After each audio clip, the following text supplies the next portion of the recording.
Hey everyone, I hope you're having a absolutely fantastic semester. This weekend for me marks the halfway point of my time here in Guatemala, and I feel like it has just flown. I've definitely been missing some family and friends back home, but I guess that's completely normal. Today I'm just going to talk about some of the tension and conflict that I've seen here in Guatemala between different groups of people. Now, when I came to Guatemala, I was kind of expecting that I would see poverty, that I would see pain, that I would see corruption, that I would see beauty and happiness. But one thing I wasn't really expecting to see was the amount of tension and conflict that are between different groups of people here in Guatemala. One of the most classic examples is the tension that exists between the older generation and the younger generation. I can't tell you how many times I've heard some of the older people talk about the younger generation and how they're disrespectful and how they're sacrilegious or something like that. The younger generation also doesn't speak very highly of the older generation. There are exceptions, but I've noticed this tension quite a bit. Another one for sure has been the tension between the Catholic Church and the other religious groups that are around here, especially the Protestant Christians. I have heard a ton of comments, both from people at school as well as people I live with or people I talk to, especially when it comes to this time of the Cuaresma and the velaciones and processions that are happening. A lot of the Protestant Christians say that these celebrations are against the Bible, and a lot of the Catholic people say that the Protestants are not doing right by remembering the traditions of the Christian faith. Another huge tension that I've noticed is between the indigenous Mayan people and the non-indigenous people that are living here. These tensions are often sparked because the indigenous Mayan people have a completely different language and culture than the rest of the Guatemalans. And on top of that, there is a ton of inequality. If there is a Mayan person and a non-Mayan person working the same job, the Mayan person is probably going to get paid less for doing the exact amount of work. This kind of injustice and inequality also really contributes to this tension between the two different races. Another one of the huge conflicts I've noticed is the people who are from the city, especially Guatemala City, and the people who live in the country or who live more humble lives here in Antigua. I frequently hear comments about the city people.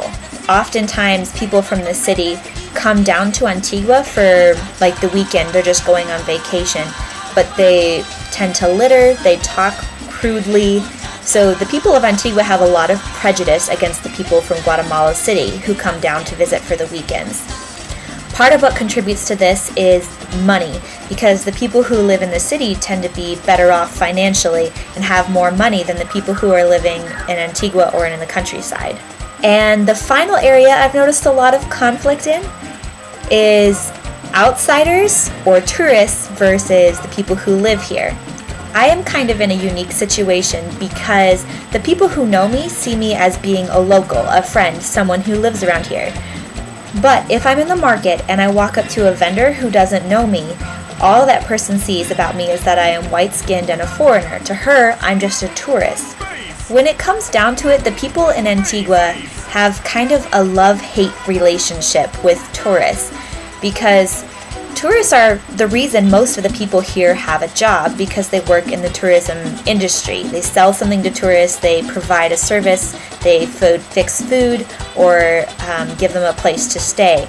But at the same time, a lot of the people here in Antigua aren't very fond of tourists because they feel judged and undervalued by the tourists, not seen as actual people.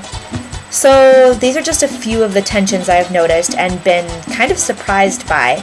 You'd think I wouldn't be surprised after living here for a while, but it's something I've begun to notice, and I just wanted to share it with you guys. Maybe bring some perspective into some of the tensions you might be able to see in your own life or in America around you. Here's a video clip of the breakdancing competition that I went to go see on Sunday. This specific competition is a 4-on-4 competition. So 4 guys from one group and 4 from another. Being at this competition was almost like setting foot into an entirely new world. Everyone was still speaking Spanish, but the atmosphere was completely different from anything I've experienced so far here in Guatemala. It still amazes me what my friends can do when they're dancing, as well as these other competitors here. In this video, my friends are the group that are to the right. They went on to win this round as well as the next one and basically tied it up in the third but lost by 1 vote. This competition is a national one, and so my group of friends is one of the best crews of breakdancing in all of Guatemala, which is pretty awesome when you think about it. The word for this week is a very unique Guatemalan word. It's chapin, C-H-A-P-I-N. And the word itself literally means Guatemalan. So the people here refer to themselves as chapin people. They also refer to Mayan clothing or traditional clothing as chapin clothing or chapin food. I find it's kind of funny because one time when I was walking, someone referred to me as chapin because I was wearing one of the traditional Mayan skirts.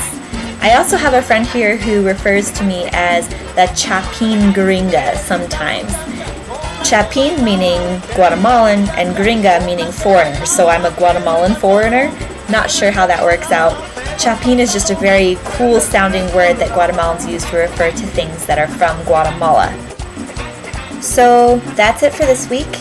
I hope you guys enjoyed it. This next weekend we're heading to Lake Atitlan, where I'll be learning how to do the traditional Mayan types of weaving and actually get to make my own scarf. Unfortunately, our group won't be getting back until late on Monday, so for everyone out there, heads up, I won't be posting up a blog until either late Monday or sometime on Tuesday. But until then, I'll see you guys all later.